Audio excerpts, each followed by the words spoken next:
کسی کی بھی زندگی آسان ہے.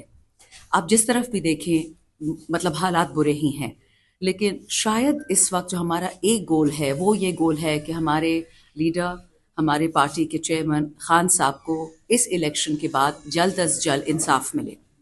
آپ سب کو یہ پتہ ہوگا کہ اسلام آباد ہائی کورٹ میں جو فیصلہ ہوا تھا کہ آپ لوگ اڈیالہ جیل میں کیس نہیں کر سکتے، یہ بالکل باضابطی سب ضابطوں سے باہر ہے. اس کے باوجود خان صاحب کے تمام کیسز اڈیالہ میں کیے ہیں. پتہ نہیں کس چیز کا خوف ہے ان کو کہ خان صاحب عدالت میں آ جائیں گے کیا ہو جائے گا. اور آپ سب نے وہ دیکھ لیے نتائج جو عدالتوں میں توڑ پھوڑ کے ان کو سامنے لوگوں کے پیش کیا گیا. اسی زنجیر کی ایک کڑی آ گئی آپ کے سامنے 8 فروری کو. اس سے پہلے سپریم کورٹ میں یہ لڑائیاں ہوئی تھی، استدعا ہوئی تھی کہ جی پاکستان میں لوگ غیر تعلیم ہیں اور آپ ان سے ان کا سمبل مت چھینیے ہمارے بیٹ کا، کیونکہ اب تو الیکشن اناؤنس ہو چکا ہے. وہ جو تھی اگر ایک بے ضابطہ ایک غیر قانونی کام ہمارے ساتھ ہوا، ایک غیر آئینی کام، ہم اس کو بھی پی گئے. ہم نے ہر بات مانی ہے، ہر عدالت کی، ہر تھانے کی. ہم نے کبھی بھی ہاتھ نہیں اٹھایا، آواز نہیں اٹھائی. ہاں ہم اپنا حق ضرور مانگتے. اس کے نتیجے میں آپ نے دیکھا کہ اس الیکشن میں 2/3 تو کیا 3/4 جیت ہمیں پاکستان تحریک انصاف کو ملی ایز انڈیپینڈنٹس. اس سے پہلے اگر آپ کو یاد ہے سپریم کورٹ میں آرگیومنٹ ہوا تھا اور یہ بات کہی گئی تھی کہ آپ آروز کو ان لوگوں کو بٹھا رہے ہیں جن کا دور دور سے جوڈیشری سے کوئی واسطہ نہیں. ہم جوڈیشری پہ ریلائی کرتے ہیں، وہ ہمارے فیصلے خلاف بھی دیتے ہیں، تو ہم جوڈیشری کو مانتے ہیں کہ ایٹ لیسٹ کہیں نہ کہیں تو وہ سٹینڈ اپ کریں گے اپنے لوگوں کے لیے. ان کی نوکری ہے، ان کا اوتھ ہے کہ پاکستان کو آپ نے دینا ہے انصاف. ہوتا کیا ہے، آروز وہی لوگ لگتے ہیں جنہوں نے تیمور صاحب کے گھر پہ دھاوا بولا، میرے گھر پہ بولا، ارباب آسم کے، ہمارے جتنے پی ٹی آئی کے لیڈرز ہیں جن کو اٹھایا گیا، جن کو پیٹا گیا، جن سے ظلم کیا گیا، وہی لوگ جو ہم پہ 3MPO امپوز کر رہے تھے، نافذ کر رہے تھے، انہی لوگوں کو آپ نے ہمارے ریٹرننگ افسر بنا دیا. چلو ہم نے وہ بھی مان لیا، صبر کر لیا. کل جو تہلکہ خیز انکشافات ہوئے ہیں کمشنر صاحب راولپنڈی کے، وہ آپ سب نے دیکھ لیے ہوں گے. یہ پریس کانفرنس مین اسی بات کے لیے ہم نے کی ہے. ہم چاہتے ہیں کہ جتنے بھی KPK میں سارے پاکستان میں آروز ہیں جن کی ابھی بھی کوئی کانشنس زندہ ہے، جن کی انسانیت ابھی زندہ ہے، جنہوں نے قسمیں کھائی ہیں، جو وعدے کیے ہیں پاکستان کے ساتھ، اگر ان کو تھوڑا سی بھی احساس ہے کہ یہ پاکستان کی عوام سے چوری ہوئی ہے تو وہ خود آگے آئیں اور کمشنر صاحب کی طرح بے شک استعفیٰ نہ دیں. اگر وہ سامنے خود نہیں آ سکتے، ہم ان کے ساتھ بیٹھ کے پٹھانوں کا، ہمارے KP کے ایک طریقہ ہے جرگے کا، وہ آ کے قرآن پہ ہاتھ رکھیں گے اور جس طرح قرآن کا ایک بتایا ہوا طریقہ ہے کہ وہ اپنی بیوی کو، اپنے بچوں کو، اپنے فیملی کو اس قرآن پہ ہاتھ رکھ کے بد دعا دیں گے. جس طرح قرآن میں ہے وہ اپنے پہ گواہی دیں گے کہ اگر میں نے ایک ووٹ یا ایک رزلٹ بدلا ہو تو مجھ پہ اللہ کی تباہی ہے. ہم سب سارے بیٹھے ہوں گے، آپ میڈیا بھی ہوگا، ہم سب کی عزت کرتے ہیں، نہ ہم کسی پہ دھاوا بولتے ہیں، نہ ہم کسی سے زبردستی کریں گے. وہ یہ قرآن پہ ہاتھ رکھ کے کرتے ہیں. اگر وہ کرنے کو تیار ہیں ہم اپنی ہار مان لیں گے، بات ختم ہو گئی. لیکن یہ نہیں ہو سکتا کہ آرو صاحب کا دفتر بند ہو، آرو صاحب کا ٹیلی فون بند ہو. کس چیز سے ڈرتے ہیں؟ اگر آپ نے اتنا حق سچ سے کام لیا ہے تو پھر سامنے آئے. آپ تو پاورفل لوگ ہیں، آپ تو DCs ہیں، ADCs ہیں، کمشنرز ہیں، آپ تو دنیا ہلانے والے لوگ ہیں. تو آپ ہم سے بھی ڈرتے ہیں جو اس بینچ پہ بیٹھے ہیں. ہم کیا کر لیں گے آپ کا؟ اب تک ہم نے کیا بگاڑا ہے جو آگے بگاڑ لیں گے؟ مین ایشو یہ تھا. اس کے بعد گجرانوالہ سے ایک ریٹرننگ آفیسر جو ہیں، پریزائڈنگ آفیسر جو تھے پولنگ اسٹیشن پہ، ان کی بہت لمبی میرے پاس کلپ ہے، وہ آج آپ سے میں شیئر کر لوں گی. اس میں بھی انہوں نے بتایا کہ ان پہ بہت زور زبردستی تھی اور کہتے گجرانوالہ میں نے وہ رزلٹ دیے جو مجھے کہا گیا تھا. تیسرا ایک امیدوار ہے، وہ بھی پنجاب کا ہے، PP کا ہے، اور وہ خود کہہ رہے کہ جی میں الیکشن صبح 3 بجے تک ہم 3 سیٹیں ہار رہے تھے، 2 PP کی، 1 NA کی. اور جب صبح 8 بجے اٹھا تو مجھے کال آئی جس سے آنی تھی اور کہا گیا کہ جی مبارک ہو آپ تو جیت گئے. تو کہتے جی میں اپنی جیت کیسے مان لوں؟ ہر کسی کو جیت کا شوق ہے. اور آپ نے کتنے ایگزامپلز دیکھ لیے PMLN سے، پیپل سے. ہمارے ایک ہیں ڈاکٹر نصیر چیمہ، PMLN کے ہمارے MNA. تو ایسے الحمدللہ اس وقت پاکستان میں چہرے ابھر رہے ہیں جن کو یہ سمجھ آ گئی ہے کہ حرام اور حلال میں کیا فرق ہے. ہم کسی کی ذاتیات پہ نہیں جاتے. کل مریم اورنگزیب کو اتنی تپ چڑھی اس